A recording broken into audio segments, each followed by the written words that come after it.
La dissolution de la Yougoslavie a été un processus complexe et tumultueux, marqué par des tensions ethniques et politiques croissantes qui ont finalement conduit à des conflits violents et à des actes de génocide en Bosnie-Herzégovine.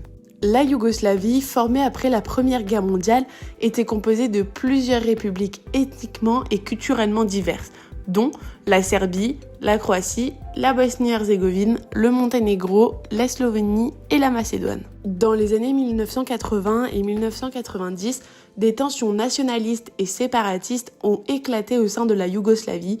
La montée au pouvoir de dirigeants nationalistes dans certaines républiques, notamment en Serbie, sous la direction de Slobodan Milosevic, a contribué à aggraver les divisions ethniques et à exacerber les sentiments nationalistes. La déclaration d'indépendance de la Slovénie et de la Croatie en 1991 a marqué le début de la désintégration de la Yougoslavie. Cependant, la Bosnie-Herzégovine, où résidaient des populations bosniaques, serbes et croates, a été le théâtre de certaines des pires atrocités de guerre. En 1991, soit 4 ans avant l'année du massacre, les Bosniaques représentaient 75% de la population de Srebrenica, 23% sont des Serbes. En avril 1993, en réponse à la détérioration rapide de la situation humanitaire, le Conseil de sécurité de l'ONU a adopté la résolution 819 déclarant Srebrenica une zone de sécurité. Peu après, un accord a été conclu pour instaurer un cessez-le-feu total à Srebrenica, démilitariser l'enclave, déployer une compagnie de la Force-PRONU, qui est une force de protection des Nations Unies sur place, et ouvrir un couloir entre Tuzla et Srebrenica pour évacuer les grands malades et les blessés graves. La Force-PRONU a établi des postes de commandement à Srebrenica et à Potokari, à 5 km nord pour superviser la démilitarisation de la ville. Les premiers soldats de la Force-PRONU sont arrivés en avril 1993 et la relève des troupes s'effectuait environ tous les 6 mois. Leur effectif n'a jamais dépassé les 600 hommes et ils étaient équipés d'un armement léger. En janvier 1995, un bataillon néerlandais, le Dutch Bat, est arrivé pour renforcer la présence de la Force-PRONU. En mars 1995, Radovan Karadzic, président et commandant suprême des forces armées, a donné instruction aux forces serbes de Bosnie d'éliminer la population musulmane des enclaves de Srebrenica et de Tsepa. Cette directive, notamment connue sous le nom de directive No 7, a préparé le terrain pour les crimes commis en juillet 1995. Elle ordonnait à l'armée de la Republika Srpska, la VRS, de créer une situation d'insécurité totale, ne laissant aucun espoir de survie ou de vie future aux habitants de Srebrenica et de Tsepa. Le massacre de Srebrenica a été commis par les troupes armées de la République serbe de Bosnie, anciennement l'armée populaire yougoslave commandée par Ratko Mladic. Les troupes serbes sont secondées par les Scorpions, un groupe paramilitaire serbe. Des personnes ont été détenues et placées dans des camps de concentration et des milliers de femmes bosniaques ont été systématiquement violées. La liste des atrocités est interminable, mais Srebrenica est devenue la page la plus sombre de la guerre. Des conflits ethniques sanglants ont éclaté, accompagnant des crimes de guerre, de nettoyage ethnique et finalement de génocide où des milliers de Bosniaques ont été tués par les forces serbes de Bosnie. Le terme crime contre l'humanité et de génocide sont au cœur de ces atrocités. Le génocide tel que défini par le droit international désigne des actes commis dans l'intention de détruire en tout ou en partie un groupe national, ethnique, racial ou religieux. Les crimes contre l'humanité, quant à eux, englobent des actes odieux tels que les meurtres, la persécution, le viol et les déplacements forcés de la population lorsqu'ils sont commis dans le cadre d'une attaque généralisée ou systématique contre une population civile. La dissolution de la Yougoslavie a été ainsi un catalyseur tel d'une période les plus sombres de l'histoire européenne récente, marquée par des violations massives des droits de l'homme et des crimes contre l'humanité. Les horreurs du génocide en Bosnie-Herzégovine ont mis en évidence la nécessité de poursuivre les responsables de ces crimes devant la justice internationale, ce qui a conduit à la création du tribunal pénal international pour l'ex-Yougoslavie, le TPIY. Il est alors possible de se questionner sur comment le système juridique international peut-il assurer une punition efficace des auteurs de génocide et de crimes contre l'humanité commis en ex-Yougoslavie. Nous étudierons premièrement le tribunal pénal international pour l'ex-Yougoslavie, qui est le TPIY. Ensuite, nous étudierons l'impact des poursuites judiciaires et enfin nous étudierons les défis rencontrés. En mai 1993, le tribunal a été créé par l'ONU en réponse aux atrocités de masse commises au cours des conflits qui ont fait rage en Croatie et en Bosnie-Herzégovine au début des années 1990. Les récits de crimes atroces faisant état de milliers de civils tués ou blessés, torturés, victimes d'agressions sexuelles dans des camps de détention et de centaines de milliers d'autres chassés de leur domicile ont provoqué l'indignation de la communauté internationale et poussé le Conseil de sécurité à intervenir.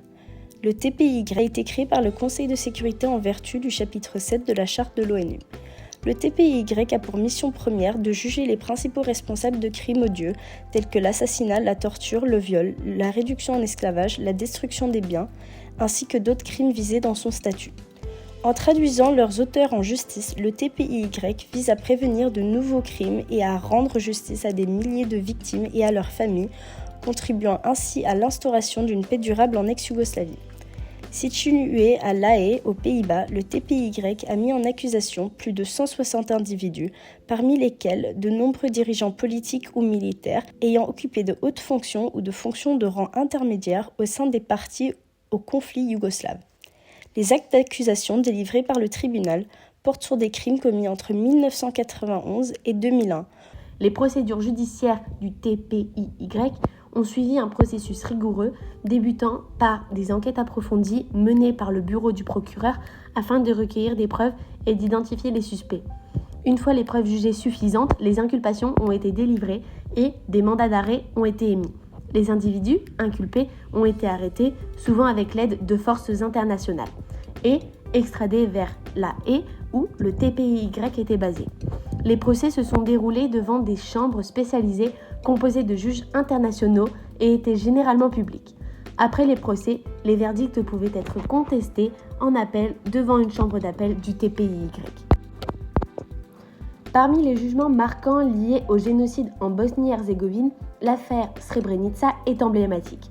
Radovan Karadzic, ancien leader politique des Serbes de Bosnie, a été accusé de génocide pour son rôle présumé dans le massacre de Srebrenica en 1995, où plus de 8000 Bosniaques ont été tués. En 2016, Karadzic a été reconnu coupable de génocide, de crimes de guerre et de crimes contre l'humanité.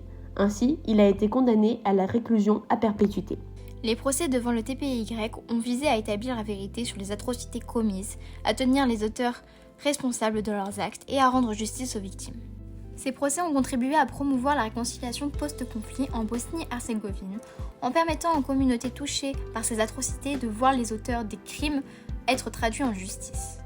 Cela a été crucial pour reconstruire la confiance dans les institutions judiciaires et pour commencer à surmonter les divisions ethniques et religieuses profondes qui ont alimenté ce conflit.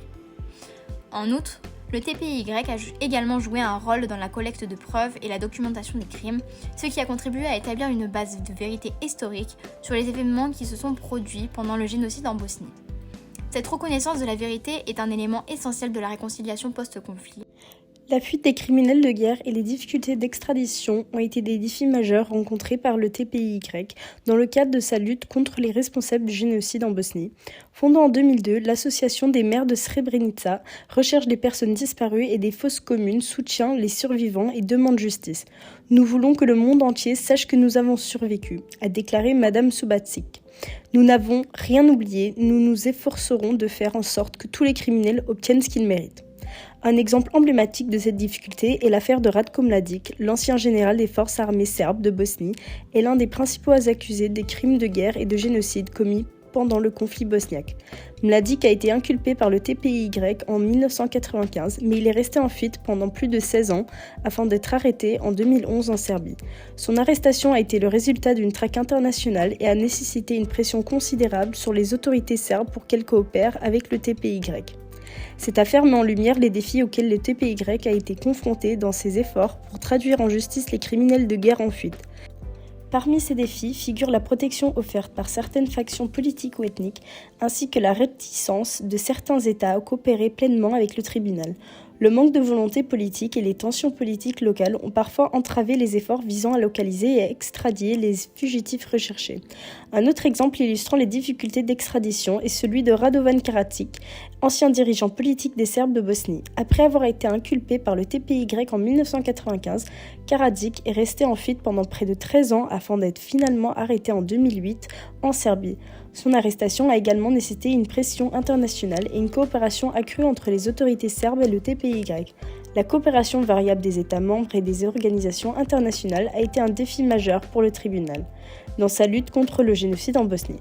Un exemple frappant de cette coopération variable est la réticence de certains États à arrêter et à extrader les fugitifs recherchés par le tribunal.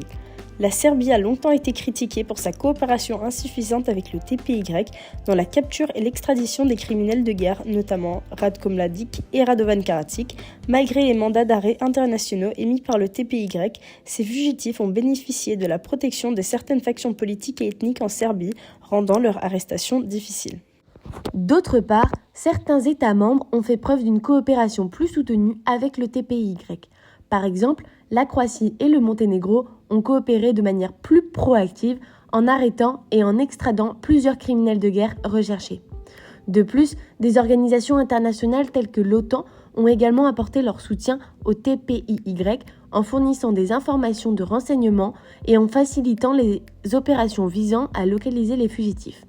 Cependant, même lorsque les États membres étaient disposés à coopérer, des obstacles juridiques et politiques sont souvent apparus. Le tribunal pénal international pour l'ex-Yougoslavie a été sujet à des critiques concernant la durée prolongée de ces procédures et l'efficacité perçue de ces sanctions dans le cadre du génocide de Bosnie. La lenteur des procès a été source de frustration pour les victimes et leurs familles, ainsi que pour les observateurs internationaux. Par exemple, certains procès ont pris plusieurs années avant de parvenir à un verdict, ce qui a été perçu comme une défaillance du tribunal à rendre justice de manière rapide et efficace. En conclusion, le tribunal pénal international pour l'ex-Yougoslavie a été un instrument crucial dans la lutte contre l'impunité et la recherche de justice contre les crimes graves commis lors du génocide de Bosnie-Herzégovine, dans un contexte marqué par la dissolution de la Yougoslavie. En définissant et en poursuivant les crimes contre l'humanité et le génocide, le TPY a contribué à établir une base juridique solide pour la responsabilité individuelle et la justice internationale. Les procédures judiciaires menées par le TPY ont permis de rendre des jugements marquants, mais ont également mis en lumière des défis majeurs tels que la fuite des criminels de guerre, la coopération variable des États membres et les critiques concernant la durée des procédures et l'efficacité des sanctions. Malgré ces défis, le TPY a laissé un héritage important en matière de prévention des crimes internationaux, de justice transitionnelle et de développement du droit international humanitaire. Son expérience fournit des leçons précieuses pour la poursuite de la justice dans des autres contextes de défis et de conflits internationaux et de violations massives des droits de l'homme.